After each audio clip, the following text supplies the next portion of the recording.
Hi, I'm David Ake with AP Photos. Everyone was expecting a slow week. Congress was out of town, the president had a few road trips.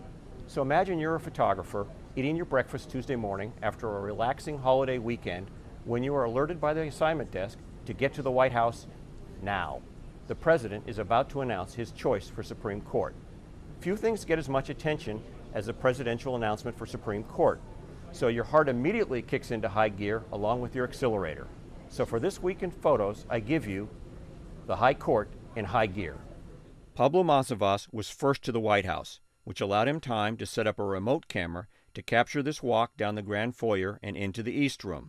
He also carved out space dead center to shoot from and made this first-to-the-wire picture of President Obama and Judge Sotomayor smiling at the top of the announcement. Alex Brandon was the last photographer to arrive, and he placed himself to the far left of the podium where he could stack up both the president and the judge for this nice tight picture. This picture is an example of how cropping can make a picture better. It was originally shot looser and horizontal, and then cropped tighter by the photo editor who was editing from the back of the room as the event unfolded. From the same position, Alex also made this nice moment of Judge Sotomayor's big smile. The third photographer in the room was Susan Walsh, who placed herself opposite of Alex on the far right of the podium for this equally nice image of all three participants during the announcement. The same day, President Obama flew west. Charlie Darapak went with him. And by also shooting from the side, he was able to emphasize the stage lighting in this picture of the president at a fundraiser in Las Vegas. The next day, the president toured solar panels at a nearby Air Force base. Charlie found an opening in the row of panels and used it to frame the president as he walked through the array. Later in the week, and back in D.C., the president delivered remarks on cybersecurity.